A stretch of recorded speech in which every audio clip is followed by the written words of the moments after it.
Good morning and welcome to the Open Heavens Daily Devotional on this day, Friday, October 25th, 2024. The topic is the fig tree. A memory verse taken from the book of John chapter 15 and verse 2, and it says, "Every branch in me that beareth not fruit, he taketh away, and every branch that beareth fruit, he purgeth it, that it may bring forth more fruit." A Bible text taken from the book of Mark chapter 11, 12 to 20.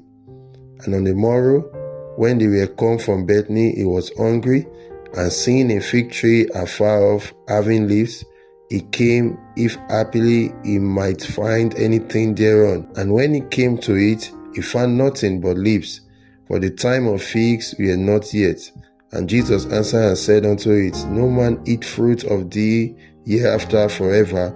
And his disciple had it.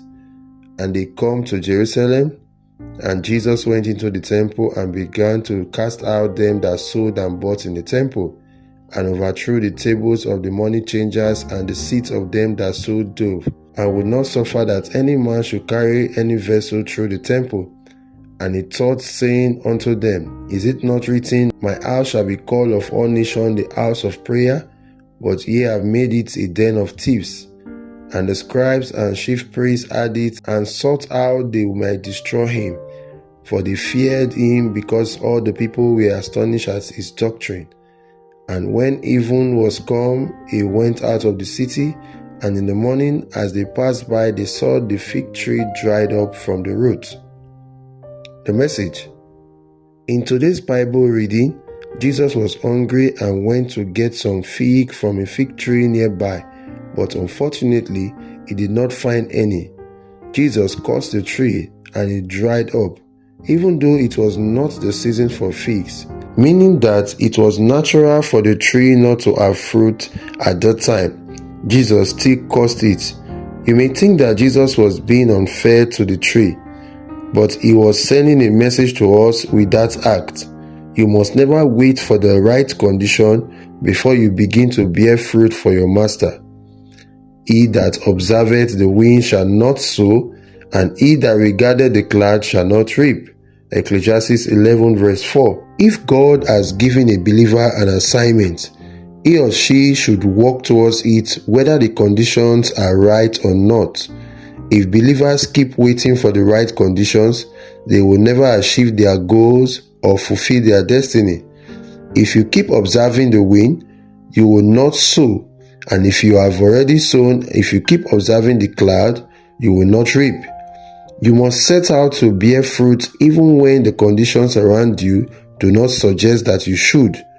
When I became the general overseer of RCCG, I got many promises from God, apart from the covenant that God had with my father in the Lord about the church's great future. All the conditions surrounding the church at that time were not palatable.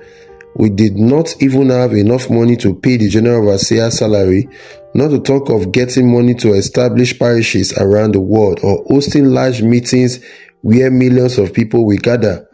Even though the conditions did not look right, I still set out to do the things that God called me to do. When we moved to the Redemption City, we did not have money to pay laborers to build the auditorium, not to talk of building a city. I worked every night with other members of the church to build the first auditorium. Today, everyone can see the city that God promised us. Beloved, if you wait for the perfect conditions before you bear fruit, you will be just like the fig tree, and I'm quite sure that you don't want to end up like it, because Jesus said in our memory verse for today that any branch in him that does not bear fruit will be cut off. The key point: there is no excuse for failing to bear fruit. This Open Heaven is written by our Father in the Lord, the General Overseer of the Redeemed Christian Church of God, Pastor E.A. Adeboye. God bless you.